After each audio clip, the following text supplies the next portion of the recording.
Convidamos o senhor Vitor Pedreira Gonzalez, da Amaraê, para a sua apresentação no painel Considerações sobre a geração distribuída no Brasil, a visão dos principais players. Olá, pessoal. Sejam bem-vindos à minha apresentação do Fórum GD Norte. Me chamo Vitor, sou consultor de sistemas fotovoltaicos pela Amara. A Amara trabalha com distribuição, né, de equipamentos fotovoltaicos.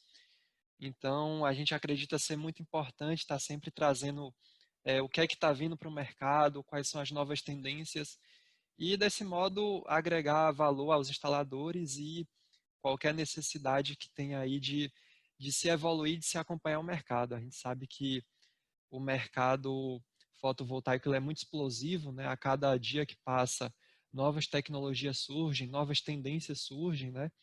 Então, é sempre importante a gente estar sempre acompanhando o que tem de mais novo, o que tem de mais otimizável, né, para o nosso sistema e poder trazer isso já para o Brasil. Então, pessoal, na nossa apresentação de hoje, vou trazer um pouco as tendências do mercado voltado para as novas aplicações de módulo fotovoltaico.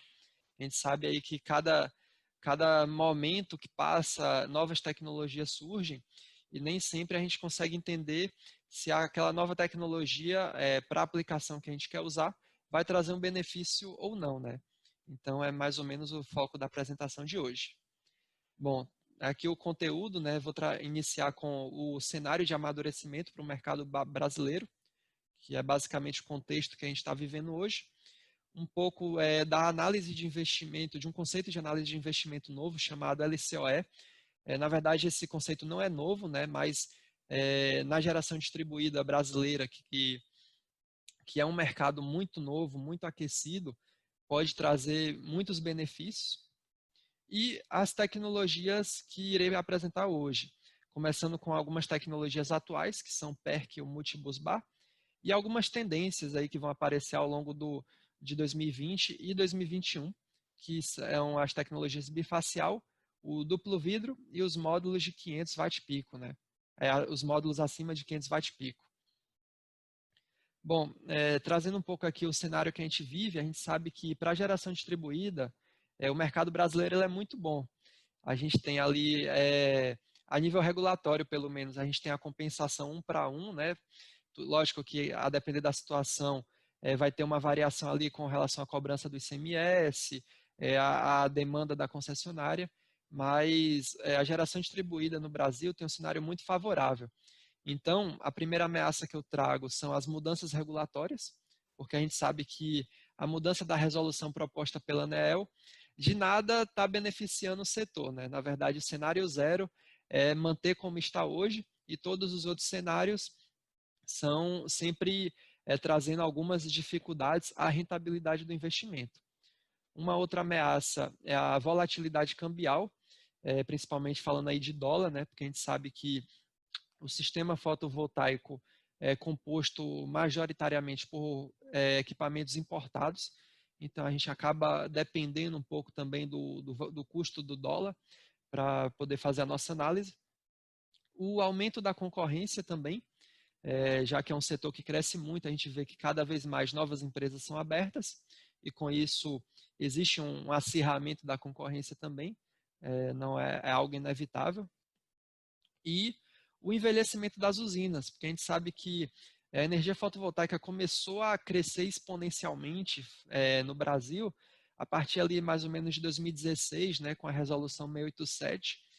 E como é uma resolução nova e é um crescimento novo, a tendência vai ser com que as usinas comecem a envelhecer e comecem a surgir problemas que a gente não está acostumado ainda, porque já são problemas de usina velha, inversor que acabou a sua vida útil, precisa ser trocado, degradação dos módulos. Então, é mais um desafio aí que vai surgir para o mercado.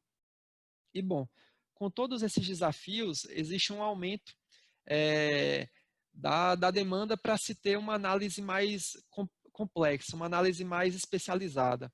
E o que é que eu me refiro nessa análise mais complexa? Pessoal, hoje, com o cenário que a gente vive, por mais que o projeto não seja feito 100%, tenha ali alguma falha, né, independente em qual fator seja a falha, ainda se consegue ter projetos fotovoltaicos bem rentáveis. Então, é muito comum a gente ver aí a análise simplesmente pelo real do quilowatt-pico da usina, né? Mas a gente sabe que essa análise ela é muito simples e não embarca tudo o que pode acontecer com a usina ao longo dos seus 25 anos. Então, cada vez mais vai ser necessário fazer a análise através do LCOE.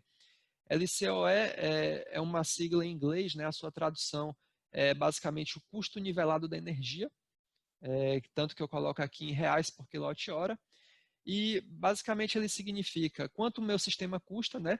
Ao longo dos 25 anos, é importante, então vai entrar tanto o investimento inicial, custo do kit gerador, custo da instalação, terreno, etc., como também a manutenção ao longo dos 25 anos, substituição de equipamento defeituoso, dividido pela energia gerada. Importante também que aqui a geração de energia é ao longo da vida útil do projeto inteiro. Então tem que entrar a degradação do módulo, as possíveis perdas de geração porque a usina ficou parada. Então é um indicador assim, bem mais completo e bem mais confiável para poder se comparar tecnologias de equipamento. Bom, então entrando aqui já nas tecnologias, né, como a gente pode aplicar essas tecnologias para ter o LCOE mais vantajoso. Primeiramente eu trago a tecnologia PERC. Essa tecnologia já é amplamente usada nos módulos de monocristalino, principalmente. Basicamente é um material dielétrico passivo colocado na parte de trás da célula. Nem toda a luz solar, quando ela incide no módulo, ela consegue ser absorvida pelas células. Algumas acabam passando direto e sendo perdidas. Então, o que o PERC faz é refletir essa luz de volta para o módulo e dar uma segunda chance dela ser absorvida e gerar energia. Então, a gente teve um grande benefício na eficiência do módulo, né, já que ele consegue gerar mais energia com essa tecnologia, e uma maior performance em temperaturas baixas, em altas temperaturas, perdão. Então, quando a gente substitui um equipamento que absorve energia por um material que reflete energia, que é o caso do PERC, que absorve a luz e reflete a luz, a gente tem um módulo que esquenta menos. E a gente pode ver até nesse quadro aqui comparativo de 2 datasheets de um módulo policristalino convencional e um módulo monocristalino PERC. Aqui, para as mesmas condições de teste, que nesse caso são 20 graus Celsius e 800 watts por metro quadrado de radiação solar, a gente tem um módulo de policonvencional a 44 graus de temperatura e o monoperc a 41 graus de temperatura. Então, você tem um módulo que esquenta menos.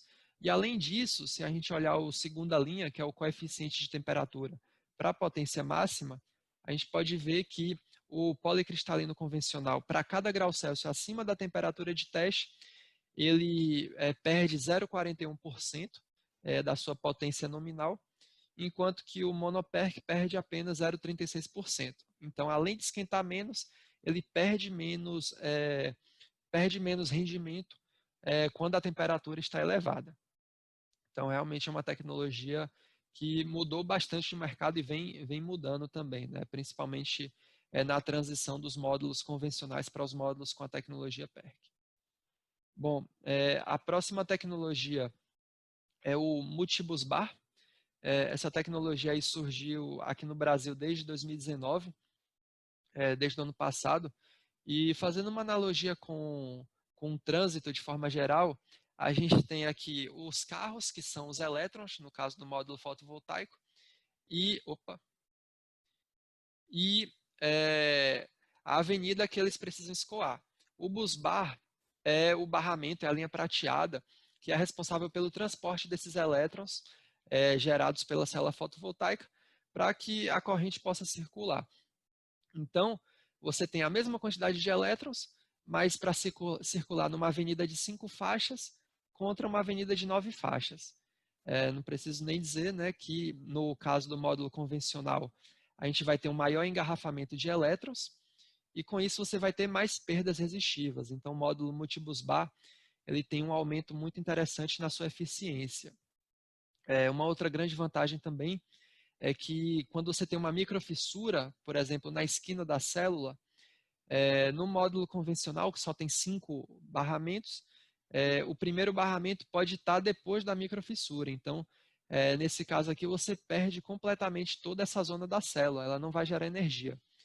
Enquanto que no multibusbar, como você tem mais opções ali de vias, né, para o elétron escoar, mesmo com a microfissura, aqui a gente ainda tem 2 opções ali de busbar que eles podem escoar. Tá bom, pessoal? Então, essas são as 2 tecnologias aí já amplamente comercializadas no nosso mercado hoje. E eu vou trazer agora umas tendências para o final do ano e para 2021 também. A primeira tecnologia é o bifacial. Bifacial, acredito que muitos já tenham ouvido falar também. É um módulo que é capaz de gerar energia tanto pela parte frontal como pela parte traseira. Então, ao invés da gente ter o módulo com aquela folha transparente branca, né, o backsheet que chamam branco, a gente tem o backsheet transparente ou até mesmo vidro-vidro, que aí com essa transparência a luz que é refletida pelo solo, ela pode ser absorvida pelo módulo. Então, qual é o melhor cenário para a gente aplicar um módulo bifacial? Alguns estudos indicam que o módulo tem que estar a uma altura de 1 metro a 1,5 metro do solo, justamente para que tenha esse espaçamento para a reflexão da luz, e um solo com o maior albedo possível. Albedo é o coeficiente que diz o quão capaz de refletir a luz o solo é. Então, quanto mais perto do branco, né, o chão for, melhor vai ser o seu albedo e, consequentemente, melhor para o módulo bifacial. Nesse caso aqui, inclusive, nesse cenário mais otimizado, a gente pode ter ganhos aí acima de 20% na geração de energia comparado com o monofacial. Bom, a próxima tecnologia é o módulo de vidro duplo, né? Também dual glass, o termo em inglês. A grande diferença é que o módulo convencional aqui é composto pela moldura de alumínio, o vidro frontal, o material encapsulante, chamado de EVA, as células fotovoltaicas, uma outra camada de material encapsulante e o backsheet, né, aquela folha branca. No caso do vidro-vidro, ao invés dessa folha branca, a gente tem outra camada de vidro.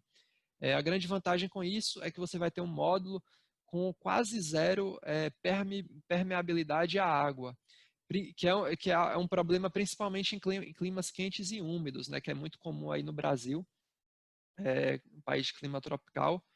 E se a gente tem um módulo convencional, né, que tem uma permeabilidade à água maior, o vapor d'água ele pode reagir com o EVA e hidrolisar, se tornando ácido acético.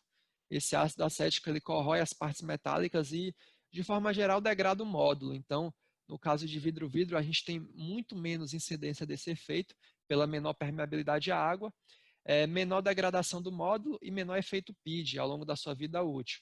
O efeito PID ele é responsável justamente pela aquela degradação ao longo dos anos. Então, enquanto que no módulo convencional a gente tem algo entre 0,7 a 0,55% de degradação por ano, né? Principalmente aí devido ao efeito PID, no módulo de vidro-vidro a gente já está falando de 0,45, 0,4% de degradação. Uma outra grande vantagem também é que esses módulos costumam já ter garantia de produção do fabricante de 30 anos, enquanto que os convencionais garantem só até 25. Então aqui você já tem uma garantia, né, que o módulo consegue alcançar uma determinada produtividade mesmo com 30 anos de idade, talvez até aumentando ali a vida útil da análise.